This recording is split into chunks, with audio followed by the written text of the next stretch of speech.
தினமல நேயர்கள் அனைவருக்கும் வணக்கம். ஸோ நாக் அவுட்ஸ் ஆரம்பிச்சிருச்சு. நம்ம வரிசையா ஒரு மேட்ச்க்கா நம்ம ரிவ்யூ பண்ணிட்டு இருக்கோம். ரொம்ப முக்கியமான மேட்ச் தான் பண்றோம்.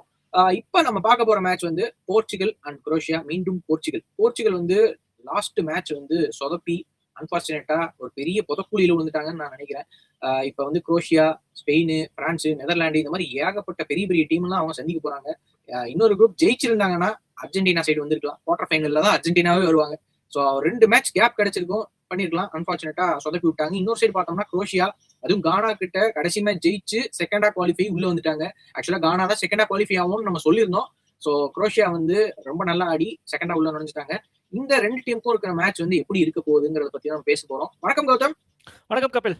ஓகே, இப்ப போர்ச்சுகல் குரோஷியா ரெண்டுமே வந்து டஃப்பான டீம்ஸ் தான். குரோஷியா வந்து அவ்வளவு சீக்கிரம் கோல் போட விடாது. போர்ச்சுகல் வந்து எப்படியும் அட்டாக் பண்ற மூட்ல தான் இருப்பாங்க. ஸோ இந்த மேட்சோட முடிவு என்னவா இருக்க போகுது? இப்போ என்னன்னா, 2 சைடும் ஒரு ஸ்ட்ராங்கான கோல் கீப்பர்ஸ் வராங்க. ஒரு சைடு லிவர்கோவிச்சும் ஒரு சைடு டியோகோ கோஸ்டாவும் வராங்க. ஸோ ரெண்டுமே ஷோ ஸ்டாப்பர். ஹைட்டும் நல்லா வச்சு, ஹைட்டு கோஸ்டா கொஞ்சம் கம்மியாக இருக்கும், லிவர்கோவிச் நல்ல ஒரு ஹைட்டு. எல்லாமே பார்த்தீங்கன்னா நல்லா இங்கிலாந்து ரொம்ப டஃப்பாக உங்களுக்கு. ஸோ அதனால தான் பர்ஃபார்மன்ஸ் கொடுக்க முடியல. அதில் என்னென்ன மிஸ்டேக்ஸ் கண்டுபிடிச்சிருப்பாங்க, அதை வந்து கரெக்ட் பண்ணி தான் கானா கூட பனாமா கூட ஜெயிச்சிட்டாங்க. பனாமா ஈவன் நல்லா விளையாண்டாங்க இந்த வேர்ல்டு கப்லேயே. போன வேர்ல்டு கப் நல்லா பர்ஃபார்மன்ஸ் போட்டும், பட் அதையும் லிவர்கோவிச் நிறுத்திட்டாரு. அவர் ரொம்ப கீ ரோல் ப்ளே பண்ணுவார். அது போக என்னன்னா, ஹெட் டு ஹெட்ஸ் ரெக்கார்டு வந்து போர்ச்சுகல் தான் ஃபேவர் பண்ணுது. பட் இந்த மேட்ச் அப்படி கிடையாது. ஏன்னா எல்லாமே மாறி வந்திருக்கு. Players, age factor, Modric, Ronaldo சரி, அதுக்கப்புறம் பார்த்தீங்கன்னா டோர்னமெண்ட்டோட இது சரி, லீக் டு நாக் அவுட் அந்த மாதிரி நிறைய விஷயங்கள் இந்த மேட்ச்ல பேசப்படுது. ரவுண்ட் ஆஃப் 32 ஃபெட்டிக் எல்லாமே வருது. ஸோ இப்போ வந்து என்னன்னா, நம்ம எப்படி விளையாடுறோம்னு பார்ப்போம். என்னென்ன லைன் அப் போனால் 2 டீமுக்கும் அட்வான்டேஜா இருக்க போகுது அப்படிங்கிறத நம்ம பார்த்துருவோம். இப்போ வந்து என்னன்னா, போர்ச்சுகல் சைடு வந்து நான் எக்ஸ்பெக்ட் பண்ண மாதிரி இது சின்ன சேஞ்சஸ் பண்ணியிருந்தாங்கன்னா கொலம்பியா கூட ஜெயிச்சு மாறி இருக்கும். பட் இந்த மேட்ச்க்கு வந்து என்ன லைன் அப்பா இருந்தா இதா இருக்கும் அப்படிங்கிறத நம்ம பார்த்துருவோம். சின்ஸ் குரோஷியன் டீம் டிஃபென்ஸ் வந்து ரொம்ப ஸ்ட்ராங்கா இருக்கிறதுனால லியோ தேவைப்பட மாட்டாரு. அவர் செகண்ட் ஹாஃப் வந்தா போதுன்னு நான் ஃபீல் பண்றேன். ஏன்னா அப்பதான் டயர்டா இருப்பாங்க. 70 நிமிஷத்துல அவர் அனுப்புவாங்க. அதனால நீங்க இல்ல, ஏன்னா அதுதான் இப்ப கரெக்டா இருக்குன்னு ஃபீல் பண்றேன். ஏன்னா டிஃபென்ஸ் கொஞ்சம் ஸ்ட்ராங்கா இருக்காங்க. கோல் கீப்பர் இவர் வந்து ஸ்டார்ட் பண்ணி அதை வந்து சப்போஸ் ஃபினிஷ் பண்ண முடியலன்னா அப்புறம் வந்து ஃபீலிக்ஸ் வந்து பண்றதுங்கிறது கஷ்டமான விஷயம் ஆயிடும்.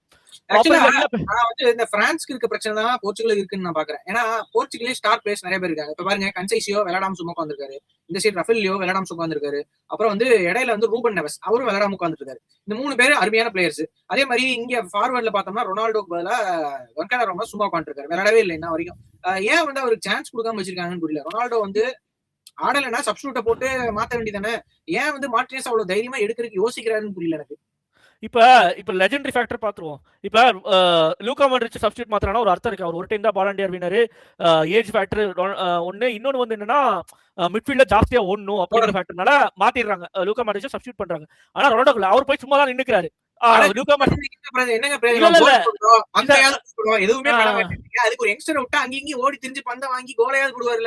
ஒண்ணு. இன்னொன்னு வந்து என்னன்னா, இது அப்புறம் என்னன்னா சும்மா ரொனால்டோ எப்படி மெஸ்ஸிக்கு வந்து Messi Argentina centre of point வந்து மெஸ்ஸி தான். அந்த மாதிரி ரொனால்டோ கொண்டு வரணும் எப்படியாவது ரொனால்டோவும் ரொபர்ட்டோ மார்டினஸும் ட்ரை பண்றாங்க. ஆனா ரொனால்டோல அதை பண்ண முடியல. அவங்க டீம் வந்து ரொனால்டோ சுத்தி கொண்டு வரணும்னு எதிர்பார்க்கறாங்க. ரொனால்டோ அந்த லெவல்ல இல்ல. இப்ப புரிஞ்சுக்க மாட்டேன்றாரு. அதுக்கு ஒரு மேஜர் ரீசன் என்னன்னா, Argentina former 2 time world champions அப்படிங்கிற ஒரு ஃபேக்டர் வருது. ஆனா போர்ச்சுகல் இப்ப இது வரைக்கும் 3rd பிளேஸ் தான் ஜெயிச்சிருக்காங்க. 3rd பிளேஸ் 4th பிளேஸ் தான் ஜெயிச்சிருக்காங்க. இன்னும் வேர்ல்ட் கப் ஃபைனல் ரீச் ஆகல. சோ அதுவும் கொஞ்சம் அக்செப்ட் பண்ண மாட்டேங்கிறாரு. நம்ம நல்லா விளையாடல அப்படிங்கறத அவர் அக்செப்ட் பண்ணி விளையாடலங்கும் போது என்ன பண்ணணும், நம்ம விளையாடலன்னா ஆஃப் டைம்ல எப்பயாவது சப்ஸ்டியூட் பண்ண வைக்கணும். அதுவும் பண்ண மாட்டேன்றாங்க. இவர் வர்றாரு, சும்மா நிக்கிறாரு, ஒரு 10 20 25 டச் பண்றாரு, அப்படின்னு நிக்கிறாரு. அசிஸ்ட் பண்ண வரல அவருக்கு. ஷாட்ஸ் சரி அடிக்க மாட்டேன்றாரு. உஸ்பெகிஸ்தான் மாதிரி டீம் வந்தாதான் அவர் அடிப்பாருன்னா, அப்ப உஸ்பெகிஸ்தான் டீம் எத்தனை டைம் வரும் வேர்ல்டு கப்ல? அவ்வளவுதான், ஒரு டைம் முடிஞ்சு. இனியெல்லாம் நாக் அவுட்லயே உஸ்பெகிஸ்தான் வந்தா வேற மாதிரி ஆடுவாங்க. அது இல்லையா? அப்ப என்னன்னா, இவங்க கொஞ்சம் அண்டர்ஸ்டாண்ட் பண்ணும். ரொனால்டோவோட இது வந்து அப்படி வச்சிருக்க கூடாது. அப்ப என்ன பண்ணுனா, மிட்ஃபீல்ட்ல ஷேப் மாத்தணும். போர்ச்சுகல் பெர்ஃபார்ம் பண்ண ட்ரை பண்ணும். இவங்க வந்து ரொனால்டோ வச்சுக்கிட்டே எப்ப பார்த்தாலும் ஆடணும் கோல் போடணும்னா உஸ்பெகிஸ்தான் டைம் கிடைச்சா தான் போட முடியும். இப்ப அடுத்த ரவுண்ட்ல வந்து குரோஷியா கிட்ட அப்படி விளையாட முடியாது. ரொனால்டோ வந்து ஃபர்ஸ்ட் ஹாஃப்ல சரியா இல்லைன்னா டக்குன்னு சப்ஸ்டியூட் பண்ணி வந்துடணும். கோல் போட்டாருன்னா ஓகே, நீங்க வச்சிருக்கலாம். அவர் வந்து சும்மாவே நிக்கிறதுக்கு எதுக்கு 90 மினிட்ஸ் சும்மாவே வச்சிருக்கணும்ன்ற எனக்கு புரியவே இல்லை. இந்த கோச் ரொபர்ட்டோ மார்டினஸ் ஏன் அப்படி பண்றாரு, எடுக்கிறதுக்கு ஏன் அவ்வளவு பயப்படுறாரு? அதுவும் இல்லாம சுத்தி இருக்க பிளேயர்ஸுமே வந்து அவ்வளவு கம்ஃபர்டபுளா இல்ல. ரொனால்டோ 90 மினிட்ஸ் ஆறு, ப்ரூனோ பெர்னாண்டஸ் எல்லாம் அவ்வளவு நிஜமா அவரா இருக்கட்டும், இல்ல வந்து விட்டினியா யாரா இருக்கட்டும், யாருமே அக்ரி பண்ண மாட்டாங்க ரொனால்டோ 90 மினிட்ஸ் ஆறு. ஆனா எப்படி ஆட வைக்கிறாங்கன்னு எனக்கு புரியவே இல்லையே. என்னன்னா, இப்ப லாஸ்ட் வேர்ல்டு கப் விளையாடுறாங்க இல்லையா, அதுலதான் பிரச்சனையே ஆரம்பிக்குது. இதே சப்போஸ் ஒரு எக்ஸாம்பிளுக்கு எடுத்துப்போம், போர்ச்சுகல் போன வேர்ல்டு கப் ஜெயிச்சிடறாங்க. அப்படின்னா ரொனால்டோ வாத்துவோம். எக்ஸாம்பிள் சொல்றேன். ரொனால்டோ ஆனா அப்படி இல்ல. போன வேர்ல்ட் கப் ஜெயிச்சது அர்ஜென்டினா. அதுவே அங்க அர்ஜென்டினாவை 18 மினிட்ஸ்ல சேவ் பண்றாங்க. ஆனா ஜெயிச்சிடுறாங்க மேட்ச். சோ இந்த மாதிரி ஃபேக்டர்ஸ் எல்லாம் மாறி வருது. அப்ப என்னன்னா திங்க் பண்ணணும். சரி இந்த ஃபார்மேஷன் செட் ஆகல. ரோபோட்டோ மட்டும் ஸ்டாட்டிக்ஸ் மாத்தக்கூடிய ஒரு பிளேயர் தான். அப்ப என்ன பண்ணலாம்னா பேக் 3 போயிட்டு மிட்ஃபீல்டு இதுவும் வந்து அட்டாக்கிங்ல ஃபுல்லா கொண்டு வரலாம். உங்களுக்கு 3 டிஃபென்ஸ் எப்பவுமே நின்னுட்டு இருப்பாங்க. இவங்க எல்லாமே ஓடக்கூடிய யங்ஸ்டர்ஸ் இருக்காங்க. ஏன்னா விட்டினியாவே எனக்கு தேவைப்படலன்னு தோணுது இப்ப. விட்டினியா தேவையில்லைனா அப்ப என்ன பண்ணலாம்னா 3-4-1-2 போடலாம். ஓகேவா? 3-4-1-2 எப்படி போடலாம்னா ரெண்டு ஸ்ட்ரைக்கர்ஸ் கொண்டு வரலாம். ரொனால்டோ ரெண்டு பேத்தையும் கொண்டு வரலாம். அந்த மாதிரி ஏதாவது பண்ணா கொஞ்சம் யூஸ்ஃபுல்லா இருக்கும். அதுக்கப்புறம் என்னன்னா கோல் கீப்பர் ஒரு லாஸ்ட் மேட்ச் கோல் கீப்பரா மாறிட்டாரு எதிர் டீமுக்கு. கோல் கீப்பிங்ல போய் நின்னுட்டாரு. இல்ல இன்னொரு ஐடியா இருக்கு. இல்ல 4 at the backல 4-3 பண்ணலாம். அப்படி என்னன்னா ரூபன் நேவஸ் டிஃபென்சிவ் மிட்ஃபீல்டா போட்டுட்டு விட்டினியாவும் ஜோவானோஸ் ரெண்டு பேத்தையும் வெளிய எடுத்துறோம். ஓகேவா? அப்புறம் ரூபன் நேவஸ் சென்ட்ரல் மிட்ஃபீல்ட்ல போட்டுட்டு அப்ப என்னன்னா இன்னும் ரெண்டு நல்ல அட்டாக்கர்ஸ கொண்டு வரோம். 4-1-4-1 இல்ல 4-3-3 பண்ணும்போது இன்னும் உங்களுக்கு இதாகும். அப்படியே பார்த்தா அட்டாக்கர்ஸ் யாரு இருக்கானா ஈவன் கொன்சைசாவும் பெட்ரோட்டோ ரெண்டு பேருக்கு ஆட வைக்க முடியாது. பட் என்ன பண்ணலாம்னா 4-4-1-1 போடலாம். ஏகப்பட்ட ஐடியாஸ் இருக்கு. இப்ப பாத்தீங்கன்னா இன்னொரு இது என்னன்னா ஃபீலிக்ஸ் ரஃபேலியோ அப்படி இறக்கலாம்.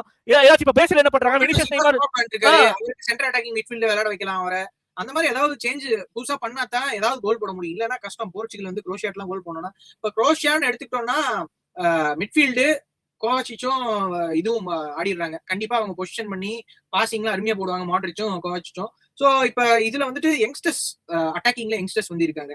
இப்ப ஈவன் பெரிசிச்சே வந்து லாஸ்ட் மேட்ச் வந்து லெஃப்ட் பேக்ல ஆனாரு. அவர் வந்து ஆக்சுவலா லெஃப்ட் விங்ல ஆடுற ஒரு பிளேயர் லெஃப்ட் பேக்ல ஆட வச்சாங்க குரோஷியா. அவர் நல்லா ஓடுவாரு. ஆனா நல்லா ஆடினாரு நிஜமா. பெரிசிச் வந்து லெஃப்ட் பேக்லயே நல்லா தான் ஆடினாரு. சரி ஓகே நல்லா இது பண்ணிட்டாரு. பட் குரோஷியா கிட்ட வந்து பேஸ் வந்து ரொம்ப கம்மியா இருக்க மாதிரி எனக்கு தெரியுது. அவங்களோட வீக்னஸ் அப்படின்னு பார்த்தோம்னா லேக் ஆஃப் பேஸ் அவங்க கிட்ட. அப்புறம் வந்து குயிக்கான டிரான்சிஷன்ல வந்து டிஃபெண்ட் பண்றது ரொம்ப கஷ்டப்படுவாங்கன்னு நான் எதிர்பார்க்கிறேன். பினிஷிங் கொஞ்சம் இன்கன்சிஸ்டன்டா தான் இருக்கு. ஸோ அவங்க வீக் ஸ்ட்ரென்த் அப்படின்னு பார்த்தோம்னா மிட்ஃபீல்ட் குவாலிட்டி அருமையா இருக்கு. நல்ல கேம் மேனேஜ்மெண்ட் வச்சிருக்காங்க. டிஃபென்சிவ் ஸ்ட்ரக்சர் அருமையா இருக்கு. அவங்க கிட்ட யாரும் அவ்வளவு சீக்கிரம் கோல் போட முடியாது. செட் பீஸ்ல டேஞ்சரஸா இருப்பாங்க. இதெல்லாம் தான் வந்து அவங்களோட ஸ்ட்ரென்த் அண்ட் வீக்னஸா நான் பாக்குறேன்.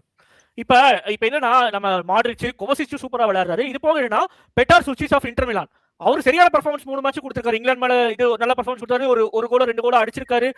அப்புறம் நிக்கோலா விளாசிச் அவரும் சூப்பரா விளையாடுறாரு. அதுக்கப்புறம் பாத்தீங்கன்னா கார்டியாலோ இது கரெக்டான மேபி ஸ்லைட்டா ஃபிட்டா இல்லையாங்கிறது ஒரு ஃபீலா இருக்கு. அவர் என்னங்கிறத நம்ம இது பார்ப்போம். அடுத்த மேட்ச்ல விளையாடுவாரான்னு தெரியல. அதுக்கப்புறம் பாத்தீங்கன்னா எல்லாருமே அப்புறம் ரைட் பேக்ல ஸ்டானிசிச் இருக்காரு. பயன் மூனிச் கூட விளையாடக்கூடிய பிளேயர். அவரு ஃபுல்லா ஓடக்கூடிய இதா இருக்காரு. சோ இது போர்ச்சுகல் வந்து எனக்கு என்னவோ தோத்துருவாங்களான்னு ஒரு ஃபீல் ஆகுது. ஓகே ஆக்சுவலா இவரோட குரோஷியால வந்து நல்லா விளையாண்ட பிளேயர்னா மார்டின் பட்டூரினா ஸ்ட்ரைக்கர் தான் வந்து நல்லா விளையாண்டுருக்காரு. பெரிசிச் 37 வயசுலயே வந்து அருமையா ஆடி இருக்காரு. ஸ்டானிஷிச் ஆடி இருக்காரு. மாட்ரிக் அப்புறம் ஷூசிச் இவங்க எல்லாருமே நல்லா தான் விளையாண்டுருக்காங்க. சோ இன்னும் இங்கிலாந்து கூட தோத்தது ஒரு விஷயம். அதுதான் வந்து அவங்க இதுல வந்துட்டு 4-2 தோத்துருக்காங்க. மீதி மேட்ச் பார்த்தோம்னா 2 மேட்சும் வின் பண்ணிருக்காங்க. கானா கூட வின் பண்ணிருக்காங்க. பனாமா கூடயுமே வின் பண்ணிருக்காங்க குரோஷியா. இதுல வந்து பனாமா கூட 1-0 வின் பண்ணிருக்காங்க. கானா கூட 2-1 வின் பண்ணிருக்காங்க. ஆமா பெரிய ஐ மீன் அவங்க கிட்ட வந்து டிஃபென்சிவ் ஸ்ட்ரக்சர் நல்லா இருக்கு. அட்டாக் பண்றதுக்கு அந்த ஸ்ட்ரைக்கருக்கு பால் சப்ளை பண்றதுக்கு தான் வந்து பெருசா அவங்க குறையா இருக்கு. அவங்க கிளினிக்கலா பினிஷ் பண்ண முடியல. அது ஒண்ணு. குவாலிட்டி இல்ல அட்டாக்ல. அது ஒண்ணுதான் வந்து இதா இருக்கு. பட் நல்ல பிளேயர்ஸ் தான் விளையாடுறவங்க எல்லாரும் டீசென்டா நல்ல பிளேயர்ஸ் தான். இதே வந்து நம்ம போர்ச்சுகல்னு எடுத்துக்கிட்டோம்னா இவங்களோட வீக்னஸ் பார்த்தோம்னா அக்ரெசிவ் ஹை பிரசிங்க்கு கண்டிப்பா ஸ்ட்ரகிள் ஆகிறாங்க. சோ இது வரைக்கும் யாரும் அக்ரெசிவ் ஹை பிரஸ் எல்லாம் பண்ணல. டீம்ஸ் அப்படி இல்ல குரூப்ல. குரோஷியா மேட்ச்லயும் வந்து கண்டிப்பா அவங்க பிரசிங் எல்லாம் பண்ண மாட்டாங்க. மேபி பால வந்து அவங்க கிட்ட கொடுத்துட்டு இவங்க கொஞ்சம் டிஃபென்ஸ் பண்ணுவாங்க. ஆமா பிரேசில் கூட லாஸ்ட் டைம் ஆன மாதிரி இந்த டைம் சேஃபா ஆடுறதுக்கு தான் ட்ரை பண்ணுவாங்க. கிரியேட்டிவிட்டி ரொம்ப கம்மியா இருக்கு மிட்ஃபீல்ட்ல. ப்ரூனோ பெர்னாண்டஸ் உஸ்பெகிஸ்தான் கூட எல்லாம் ரொம்ப நல்லா விளையாண்டாரு. பட் ஆனா சேம் பழைய ஆமா பழையபடி ப்ரூனோ பெர்னாண்டஸ் விட்டினியா ஜோ நெவஸ் இடையில வந்தாரு. அவங்க எல்லாம் யாரும் பெருசா கிரியேட்டிவிட்டி எல்லாம் பெருசா பண்ணல. அது ஒண்ணு.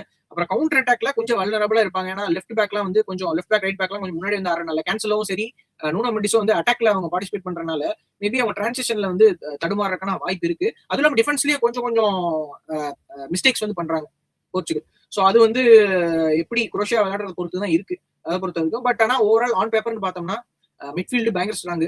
அட்டாக்கிங்ல ரொனால்டோ இருக்காரு. டிஃபென்ஸ்ல வந்து 2 வேர்ல்ட்ஸ் பெஸ்ட் லெஃப்ட் பேக்கே உங்ககிட்ட தான் இருக்கு. ரைட் பேக்ல கேன்சலா அருமையா விளையாடுறாரு. சென்டர் பேக்குமே டீசெண்டா தான் விளையாடுறாங்க. பெருசா எனக்கு தெரிஞ்சு பெரிய ஹோல் இருக்க மாதிரி தெரியல. பட் இவங்க கிட்ட என்ன பிரச்சனைனா கெமிஸ்ட்ரி சரியில்லை. டீம் கெமிஸ்ட்ரி சரியில்லை. மிஸ் பாசஸ் நிறைய இருக்கு. இவங்க வந்து பாலை தட்டிக்கிட்டே இருக்காங்க. அட்டாக்கிங்க்கு பெருசா கிரியேட்டிவிட்டி பண்றது கிடையாது. 5 at the back எல்லாம் போட்டா அவங்க கோல் போறது கொஞ்சம் கஷ்டம். அது ஒரு இப்ப என்னன்னா போர்ச்சுகலுக்கு மிட்ஃபீல்ட் 2 பேர் டிஃபென்சிவ் இருக்காங்க. பேக் விளையாண்டாங்க. விட்டினியாவோ என்ன மனசுல என்ன நினைச்சிட்டு இருக்காங்கன்னா பாஸ்டியான் ஸ்கொயின்ஸ்டேகரும் டோனி க்ரூஸும் நினைச்சிட்டு இருக்காங்க. என்னன்னா பாஸ்டியான் ஸ்கொயின்ஸ்டேகரும் டோனி க்ரூஸும் ஏன் லெஜெண்டரி, அவங்க எத்தனை பண்ணிருக்காங்கன்னு எடுத்து பார்க்கணும். அவங்க ஏன் சப்ஸ்டிட்யூட்டே பண்ண மாட்டாங்க உங்களுக்கு புரியுதா? ஆனா இவங்க அப்படி கிடையாது, இப்பதான் ஆரம்பிக்கிறாங்க. ஆனா குவாலிட்டியான பிளேயர்ஸ் தான் டாப், இந்த ஜெனரேஷனல் ட்ரெண்ட் எல்லாமே இருக்கு. ஆனா நம்ம என்ன நினைச்சாங்க அந்த அளவுக்கு கோச் நினைச்சுக்கிறாங்களா இல்ல பிளேயர்ஸ் நினைச்சுக்கிறாங்களா நம்மளே பண்ணலான்ட்டு வருது அங்க தப்பா வருது. ஓகே, அவங்களும் 4-2-3 வந்தா வச்சுட்டாங்க, இவங்களும் 4-2-3 வச்சாங்க. கொஞ்சம் சேஞ்ச் பண்ணுங்க. என்னன்னா இது சேஞ்ச் பண்ணும். இப்போ ரொனால்டோ மேலேயே ஓவர் டிபெண்டன்ஸா பண்ணாம ஃபார்மேஷன் சேஞ்ச் பண்ணி கொன்காலோ ராமஸ் அட்லீஸ்ட் ஒரு ஹாஃப் டைம் விளையாட வைக்கணும். ஏன்னா சும்மா ரொனால்டோவே வச்சு விளையாடிட்டு இருந்தாலும் ஜெயிக்க முடியாது. லாஸ்ட் டைம் சுவிட்சர்லாந்து கூட லாஸ்ட் வேர்ல்டு கப்ல அப்படித்தான் கொன்காலோ ராமஸ் ஆனாரு. ரொனால்டோ விளையாடவே இல்லை 2 மேட்ச். 6-1 சுவிட்சர்லாந்து கூட 6-1 ஜெயிச்சு. மொராக்கோ கூட ஒரு கோல் தான் போட்டாங்க மொராக்கோ. இவங்களால திருப்பி போட முடியல. ரொனால்டோ செகண்ட் ஹாஃப்ல வந்தாரு, ஆனா அவரால் எதுவும் பண்ண முடியல. அது வருஷம் ரொனால்டோ ஆட வச்சிருந்தாலும் அவரால் எதுவும் பண்ணிருக்க முடியாது. ஏன்னா மொராக்கோ பயங்கர ஸ்ட்ராங்கா ஆனாங்க. சோ இந்த டைம் ஸ்கோர் லைன் வந்து என்னவா இருக்கும் போர்ச்சுகல் அண்ட் குரோஷியா? நான் 1-1 டிரா, எக்ஸ்ட்ரா டைம் இது குரோஷியா 2-1 எக்ஸ்பெக்ட் பண்றேன். ஓகே, நான் வந்து எனக்குமே வந்து இந்த ஸ்கோர் லைன் வந்து கண்டிப்பா லோ ஸ்கோரிங் மேட்சா தான் இருக்கும், டவுட்டே இல்ல. மேபி 1-1 முடிஞ்சு பெனால்டி ஷூட் அவுட்ல போய் போர்ச்சுகலோ இல்ல குரோஷியாவோ ஜெயிக்கலாம். ஆனா யார் ஜெயிக்கலாங்கிறது சொல்ல முடியாது. ஏன்னா 2 கோல் கீப்பரும் அருமையான கோல் கீப்பர். லிவர்பூல் வந்து லாஸ்ட் பெனால்டி பண்ணா குரோஷியா தான். ஏன்னா லிவர்பூல் தான் ஹைட் இருக்கு. லிவர்பூல் வந்து பெனால்டி ஷூட் அவுட்ல எக்ஸ்பீரியன்ஸ் உள்ளவங்க நல்லா ஸ்டாப் பண்ணுவாரு. லாஸ்ட் டைம் ஜப்பான் கூட ஜெயிக்க வச்சாரு. பிரேசில் மேல பிரேசில் கூடயும் ஜெயிக்க வச்சாரு. அது ஒரு பெரிய அட்வான்டேஜ். வேர்ல்டு கப்னு வந்துட்டா குரோஷியாவை நம்ம லாஸ்ட் 2 வேர்ல்டு கப்ஸ்ல அருமையா ஆடி இருக்காங்க. அவங்க வச்சிருந்தது ஆவரேஜ் டீம் தான். ஆனா அவங்க போனது செமிஃபைனல் ஃபைனல். அதான் ஒரு பெரிய ஹைலைட். அதனால இந்த டைமும் அவங்க வந்து எப்படியாவது அடுத்த ரவுண்டுக்குள்ள போய் ஆகணும் தான் பாப்பாங்க. சோ போர்ச்சுகல் வந்து முதல்ல அட்டாக் பண்ணி கோல் போட்டுக்கிறது அவங்களுக்கு நல்லது. எக்ஸ்ட்ரா டைம் பெனால்டி ஷூட் அவுட்லாம் கொண்டு போனா டேஞ்சர்ஸ் வந்து போர்ச்சுகலுக்கு தான், டவுட்டே இல்ல. சோ மேபி நானும் பெனால்டி ஷூட் அவுட் தாண்டி போச்சுன்னா குரோஷியா வின் பண்றதுக்கான வாய்ப்பு இருக்கு. அதுக்கு முன்னாடி கொஞ்சம் நல்லா ஆடி கோல் போட்டாங்கன்னா மேபி 2-1 போர்ச்சுகல் வின் பண்றதுக்கான வாய்ப்பு இருக்குன்னு நினைக்கிறேன். பட் அதுவும் நல்லா ஆடினா மட்டும்தான். குரோஷியா கிட்ட கோல் வாங்கிட்டாங்கன்னா வேற வழியே இல்ல, கஷ்டம். இல்ல எனக்கு என்னமோ போர்ச்சுகல் ஆர்கனைஸ்டா தோத்துருவாங்க தான் கண்டிப்பா தோத்துருவாங்க எனக்கு தோணுது. பட் பாப்போம், அது நம்ம சொல்ல முடியாது. இல்ல ஒரே ஒரு அதிசயம் மட்டும் வாய்ப்பு இருக்கு. என்னன்னா ரொனால்டோ திடீர்னு ஏதாச்சும் கிளம்பி வந்து அதிசயம் வந்தாதான் உண்டு. இல்லன்னா பின்னாடி விட்டினியா சைடோ இல்ல டிஃபென்ஸ் சைடோ கோல் வர மாதிரி தெரியல. ஃபீலிக்ஸ் சைடோ இல்ல பெட்ரோ நெட்டோ சைடோ எங்கேயுமே கோல், பெர்னாண்டஸ் சைடோ எங்கேயுமே கோல் வர மாதிரி தெரியல. அப்படி ஒண்ணு நடந்தாதான் உண்டு. அது எனக்கு கேட்டா பெட்ரோ நெட்டோ போல முதல்ல கன்சிஸ்டன்ட் இறக்கி பார்க்கலாம். அதுவுமே ஒரு நல்ல ஆப்ஷன் தான். பெட்ரோ நெட்டோ கடைசில வந்து ஸ்பீடா ஓடுவாரு. லியோவை கொஞ்சம் இறக்கி பாருங்க. இப்ப என்ன போச்சு, ஜோ ஃபிளிக்ஸே ஆடிட்டு இருந்தாரு. ஜோ ஃபிளிக்ஸ் ஆனாரு, ஓகே, ஒரு மேட்ச் நல்லா ஆனாரு, இன்னொரு மேட்ச் வந்து போயிட்டாரு. சரி, லியோ ஒரு டைம் இறக்கி பாருங்க, டீம் ஃபார்மேஷன் மாத்தி பாருங்க, ஏதாவது ஒர்க் அவுட் ஆகும் கண்டிப்பா. சோ அந்த மாதிரி ஏதாவது பண்ணாங்கன்னா வாய்ப்பு இருக்கு. சும்மா ரொனால்டோக்கே விளையாட வச்சுட்டு 3-4-4-3 விளையாண்டு இருந்தாங்கன்னா அதுக்கு வாய்ப்பு கிடையாது. எனக்கு என்னமோ ரொனால்டோ போர்ச்சுகல் வந்து அடுத்த ஸ்டேஜ் போகாதுன்னு நினைக்கிறேன். சரி, பார்ப்போம் அது எப்படி என்னங்கிறது நம்ம மேட்ச் முடிச்சுட்டு கண்டிப்பா ரிவ்யூ பண்ணுவோம். சோ அதே மாதிரி இந்த சேனலோட இணைந்திருங்கள். இதே மாதிரி நல்ல வீடியோ நெக்ஸ்ட் டைம் கண்டிப்பா வந்து bye from Kapil Mukesh and Gautham.